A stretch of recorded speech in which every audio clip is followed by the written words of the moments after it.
estudiantes, niños y niñas, espero que se encuentren muy bien, que estén en su casa con su familia, seguros, tranquilos, ¿verdad? Que estén sanitos.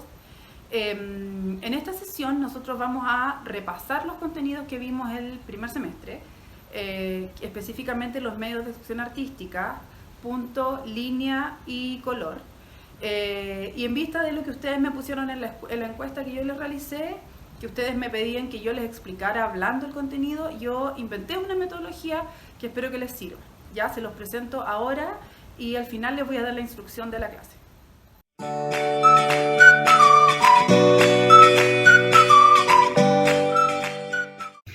Ya chicos, espero que esta presentación que yo les estoy haciendo ahora les sirva para poder entender un poco más. Les recuerdo que el objetivo de esto es poder profundizar en los contenidos que yo ya les presenté el semestre pasado, entre comillas, por medio de guía. Ya como ustedes en la encuesta me solicitaron que yo se los pudiera explicar y hablar, para esto surge este sistema.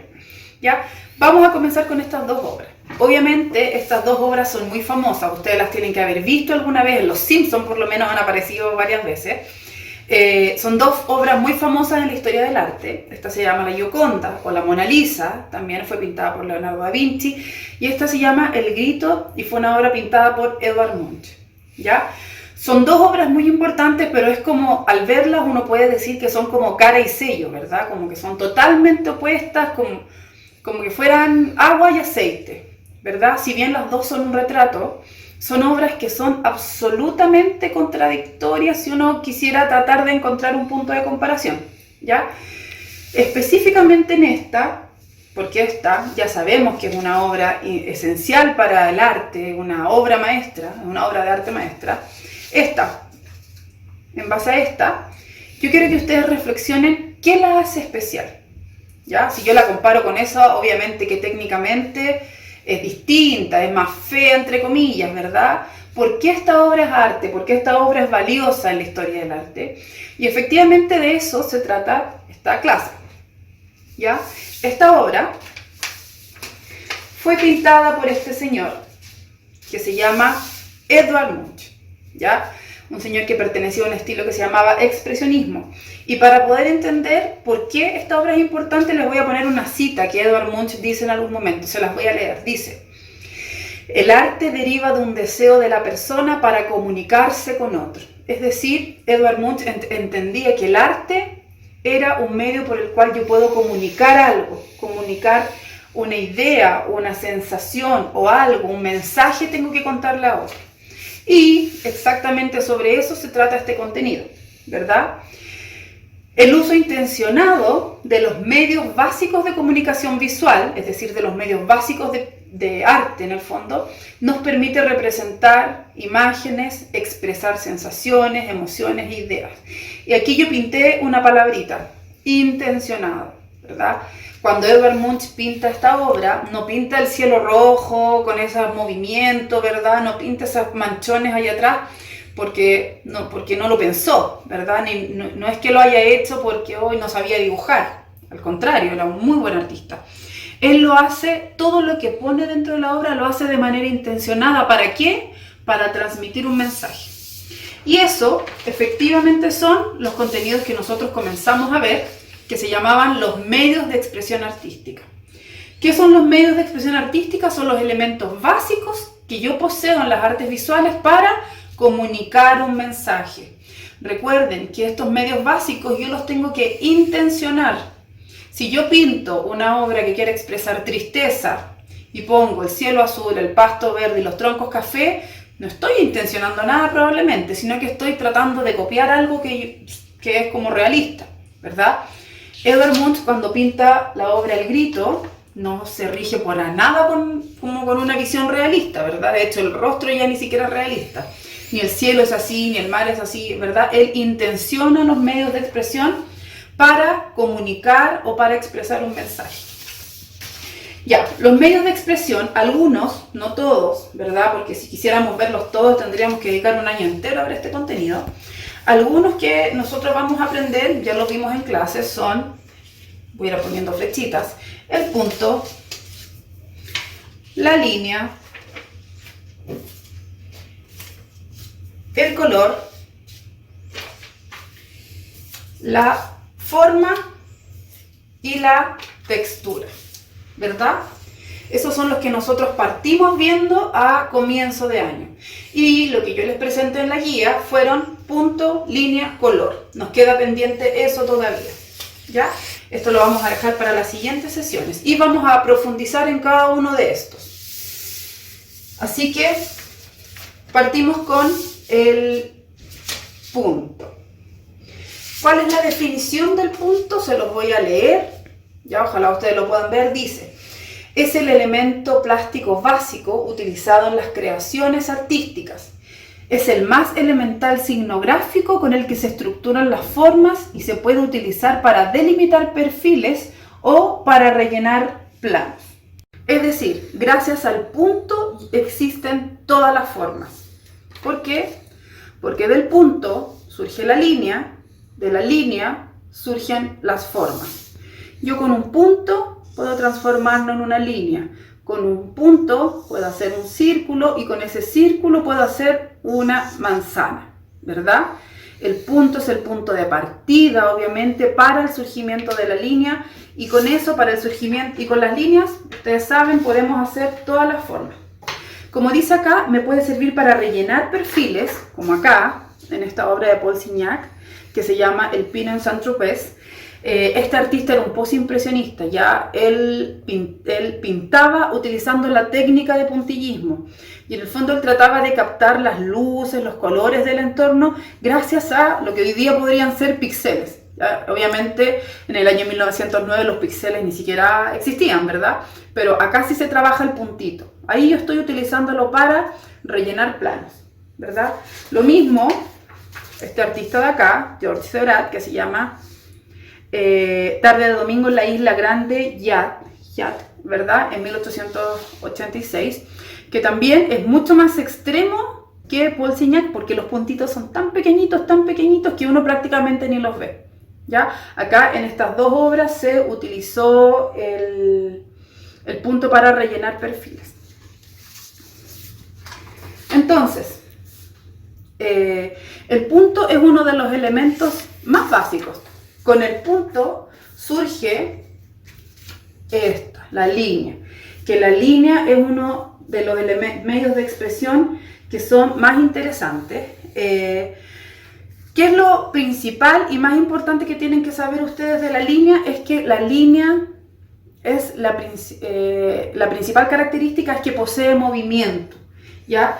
Surge cuando el punto se transforma y cobra movimiento. Como se los dibujé, se los voy a volver a dibujar acá.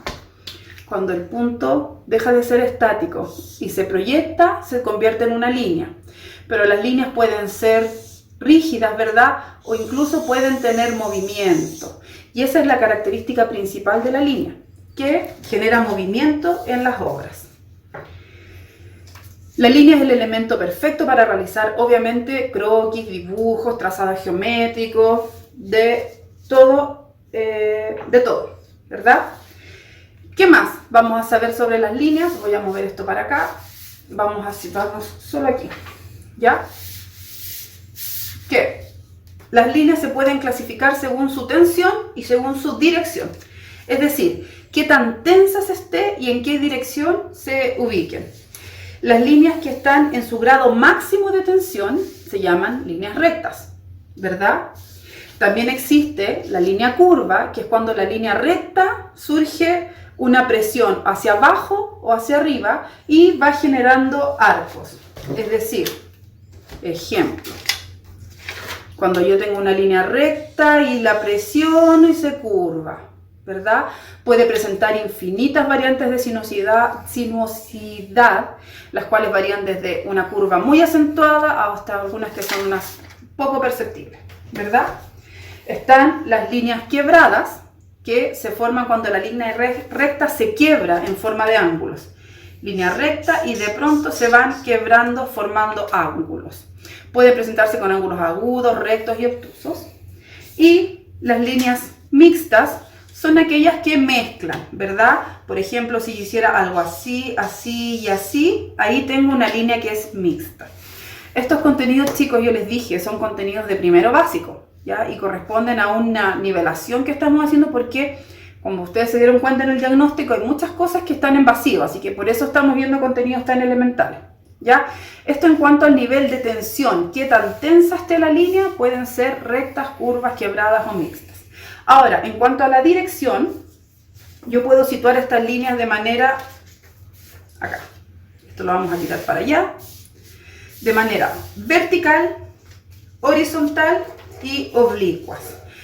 No voy a profundizar en esto porque es tan básico, chicos. Vertical, obviamente, son aquellas que están de manera vertical, así, ¿ya? ¿Qué características tienen? Que me dan la sensación de algo ascendente, de equilibrio, de algo que está elevado, ¿verdad? Las horizontales son las que están así, que se ven más estáticas, dan una sensación visual de tranquilidad, ¿ya? Y las oblicuas son así, como en diagonal, ¿ya? También dan sensación de movimiento. Y acá tenemos distintas maneras de representar líneas, ¿verdad? Tenemos líneas curvas, espirales, línea punto, ¿verdad? Quebradas. Y estas yo las podría poner horizontal, vertical, oblicua, etc. ¿Ya? Eso es un rasgo importantísimo. Ahora, ¿qué es lo más importante que ustedes deben saber de todo esto? Me voy a llevar todo esto porque quiero que se queden con esta idea que es lejos lo más relevante.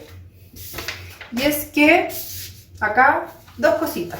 ¿Qué debo recordar de la línea siempre? Primero, que genera movimiento, dinamismo, dan sensaciones como la sensación de viento, frío, calor, dependiendo de cómo yo la use, ¿ya? Si yo voy a hacer un paisaje que es muy frío y necesito que los árboles se estén moviendo, a lo mejor, voy a dar otro ejemplo acá dibujándolo, yo puedo emplear la línea para dar la sensación de un árbol que se está moviendo, que está siendo llevado por el viento, ¿verdad? Si yo quiero dar la sensación de un paisaje que es silencioso, podría poner líneas horizontales, el típico atardecer, ¿verdad? Silencio, tranquilidad, líneas rectas y horizontales, ¿ya? Eso es una característica de las líneas. Y obviamente que las líneas me transmiten emociones como locura, exaltación, ira, vértigo, etc. ¿Ya? Eso es importantísimo. Por lo tanto, cuando usted realice una obra, tiene que saber que las líneas que emplea para dibujar no tienen que ser simplemente como una copia de la realidad. Yo podría hacer un árbol con líneas curvas, por ejemplo, ¿verdad? O un cielo con líneas que se curvan. Fíjense en esta obra que es muy famosa, que se llama La Noche Estrellada de Van Gogh. Esta obra Van Gogh la pinta, obviamente, inspirado en un tema de la naturaleza, que era un anochecer, pero lógicamente que el cielo no se ve así. Él quería expresar, recordemos que él tenía un problema psiquiátrico, quería expresar esa sensación de locura, de exaltación, y él trabaja con estas líneas que dan movimiento, fuerza expresiva, etc. ¿Ya? Lo mismo pasa con esta otra obra que se llama La Iglesia de Auvers, que también es de Van Gogh, y que nos muestra, fíjense, el cielo más tranquilidad, ¿verdad? No tiene el uso de la línea que se mueve, que nos marea, ¿verdad? Y sin embargo nos muestra un suelo o un edificio completo que nos habla de que Van Gogh estaba sintiendo algo, le producía algo a este edificio, ¿verdad? Otro ejemplo es esto, Olivos con cielo amarillo y sol, de Van Gogh. El cielo no trabaja las líneas prácticamente y él trata de expresar el movimiento, el viento, la locura, por medio del uso de líneas acá abajo. ¿Ya? Traten solamente de mirar las líneas en esta obra, no el color. Ya no hemos visto color todavía, solo las líneas. Y me quiero quedar con dos obras más que son muy interesantes, que son de Pablo Picasso. Acá, Cabeza de mujer llorando y La mujer que llora, 1937. Acá usa líneas totalmente distintas a las que usa Van Gogh. Van Gogh usa líneas curvas, ¿verdad? Principalmente líneas curvas para transmitir esta sensación de estar mareado quizá o de locura. Pero miren, este señor nos muestra, Pablo Picasso, en esta obra Las mujeres llorando, nos muestra dolor, sufrimiento, incluso dolor físico. Y fíjense en esa mano que aprieta el pañuelo, que está desesperada, que está con ira, nos pone este tipo de líneas. Miren el cuerpo completo de esta mujer.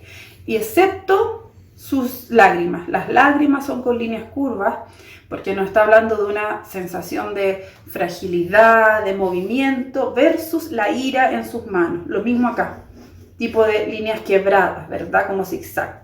El pelo con líneas curvas, y acá, donde se representa el grito, el dolor, el llanto y el sufrimiento, utiliza otro tipo de línea, ¿ya?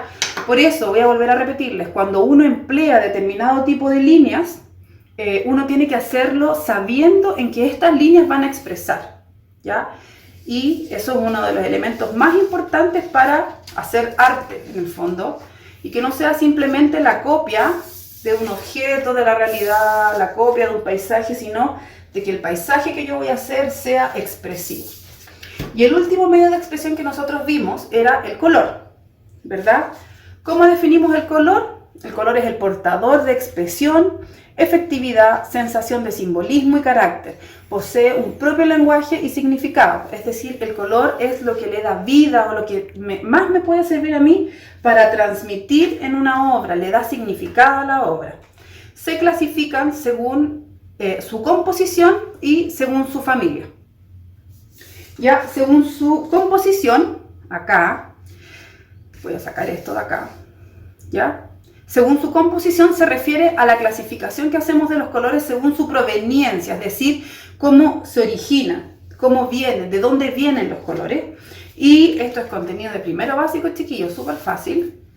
Los colores podrían ser primarios, ¿verdad? Que son aquellos que no se pueden obtener mediante la mezcla de ningún otro color, porque se consideran absolutos y únicos. En el fondo, que la teoría, como desde el punto de vista de los pigmentos, son aquellos colores que son los más básicos de la naturaleza y que con ellos yo podría crear muchos otros colores más, ¿ya?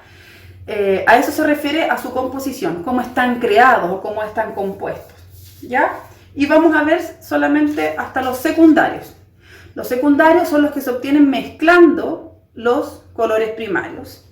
Y los secundarios son, si yo mezclo rojo con amarillo, me da naranja, ¿verdad? Azul con amarillo me da verde y rojo con azul me da violeta o morado, ¿verdad? Eso es la clasificación según su proveniencia o de dónde, cómo se originan los colores. Y ahora, según su familia. Todos los colores pueden ser agrupados en dos familias según la temperatura que ellos transmiten. Al mismo tiempo, estas familias se asocian a determinadas sensaciones o emociones. De esta manera, los colores cálidos son los que provienen de los rojos, los naranjos, los amarillos, ¿verdad? Y yo generalmente voy a asociarlos con sentimientos como el amor, la pasión, el peligro, la calidez, la cercanía, el entusiasmo, ¿verdad? La alegría. Ya, y por otra parte, los colores fríos, obviamente son los que vienen de el azul, el verde, ¿verdad? Y los conceptos que se le asocian son la tristeza, profesionalismo, bienestar, ¿verdad? Transmiten serenidad, calma, lejanía, soledad. Todas estas clasificaciones que son tan técnicas, chicos, no tienen sentido, y voy a repetir, no tienen ningún sentido si ustedes no ven esto aplicados en obras de arte, ¿ya? Por lo tanto, veamos. Fíjense cómo, un segundo, todos estos contenidos me van a servir para expresar esa obra, la tragedia de Pablo Picasso. Esta es de la época más realista de Pablo Picasso, cuando él no pintaba de manera cubista ni geometrizando, ¿verdad? Obviamente, esta obra apareció en la guía, de hecho, y voy a explicarla acá como para poder transmitirle una retroalimentación de la guía en sí. Obviamente, su título lo dice, en esta obra nos están mostrando que algo le pasa a esta familia, están viviendo una tragedia, ¿ya? Fíjense, por favor, en las líneas rectas, la falda de la señora, ese señor, son líneas ascendentes, ¿verdad? Miren, Pablo Picasso nos quiere transmitir que esta obra hay silencio, no hay ruido, hay calma, están totalmente como ensimismados en la tragedia que están viviendo. ¿verdad? Nos pone líneas horizontales en el fondo para darnos esa sensación de que está quieto, de que hay silencio. Eso desde el punto de vista de la línea y ahora desde el punto de vista del color.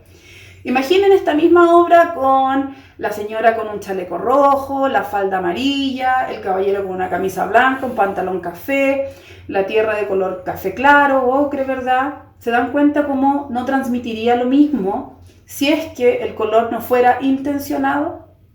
Pablo Picasso, en esta obra del periodo azul, nos muestra que el color tiene que ser intencionado si yo quiero expresar. Este señor, Vincent van Gogh, ¿ya? Vincent van Gogh en algún momento tiene una pelea con uno de sus mejores amigos que se llama Gauguin, lo que termina en una discusión, en una gresca donde Vincent van Gogh trata de matar a Gauguin con una navaja y en el accidente se pasa a llevar su oreja y se corta la oreja, ¿ya? O sea, no se la corta por completo. Finalmente Van Gogh, después de esta pelea, estaba tan ofuscado que se termina por cortar la oreja definitivamente y se lo da de regalo a una mujer de la que él estaba enamorado, que era una prostituta. Toda la gente se entera en el pueblo, llaman al hospital psiquiátrico, a Vincent van Gogh se lo llevan al hospital psiquiátrico, y esta es una obra que se llama Autorretrato dedicado a Gauguin. Es decir, es un autorretrato que Van Gogh hace de sí mismo y utiliza esta... Ustedes han visto obras de Van Gogh no tiene ese cabello, ¿verdad? No estaba con el pelo corto, probablemente una de las obras cuando él estaba ya en el hospital psiquiátrico. Utiliza colores fríos y se los dedica a Gauguin, como diciendo, mira lo que me pasó en el fondo por tu culpa, o mostrando rabia, o dolor, o soledad. Todos esos colores, acá, ojo, este artista no está empleando tanto la línea para transmitir, porque está simplemente haciendo un autorretrato, pero sí utiliza el color. No, su rostro incluso está pintado con verdes, con grises. El fondo es un gran fondo verde, azul, café, ¿verdad? Que son colores que quieren representar esta sensación de soledad, frialdad, etc. Y esta última obra, que es del mismo artista con el que partimos, que se llama Edvard Munch, esta obra se llama Ansiedad, ¿ya? Acá Edvard Munch emplea la línea, lógicamente, para transmitir. Fíjense que es el mismo fondo del grito, ¿verdad? Pero acá trabaja el color y lo divide como en dos partes. Oscuridad casi absoluta y un color muy agresivo y muy fuerte y que nos da la sensación de rabia, de susto, ¿verdad? Y acá se emplea el color oscuro, miren cómo, y los rostros, fíjense cómo la forma también nos quiere representar este título, ¿verdad? Que es una obra que viene a representar la ansiedad. Allá incluso se pierde la forma de los rostros. El color le sirve a Edvard Munch para representar, ¿ya? Para representar y para expresar. Entonces, chicos, para cerrar, recordemos que los medios de expresión, el color, el punto, la línea, ahí está, forma, textura, estos dos no los hemos visto, pero los vamos a ver, no tienen ningún sentido si yo no los uso para expresar, ¿ya? Eso hace la diferencia entre una obra que puede ser arte y una obra que simplemente podría ser una copia o una imaginería, ¿verdad? Cuando yo intenciono los elementos para lograr expresar algo, para transmitir un mensaje. Eso es lo más relevante al momento de crear, ¿ya? Quiero insistir en que estos son contenidos muy básicos, porque son contenidos de niños muy pequeños, pero que nosotros los necesitamos como base para poder continuar, ¿ya? En la próxima sesión vamos a trabajar estos dos.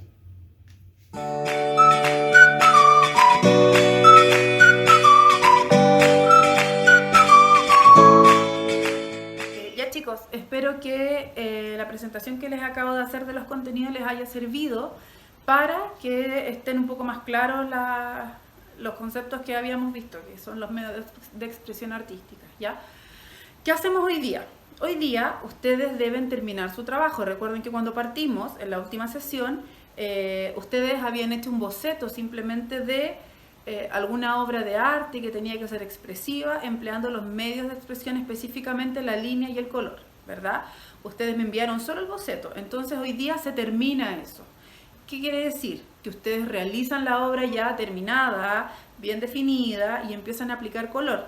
Y una vez que terminen esto, tienen que adjuntarlo y subirlo como tarea de la clase en Google Classroom. Importante, el mismo ejemplo que di hace un ratito cuando presentaba los contenidos. Si ustedes me hacen una obra con cielo azul, pasto verde y troncos café, probablemente no va a ser expresiva. Intenten de emplear el color y la línea para que yo, solo con verla, entiendan qué quisieron transmitir. Por ejemplo, hoy, solo con verla, esta obra me transmite soledad, ira, etc. ¿Ya? Eso, aplicar el color es muy importante en esta sesión.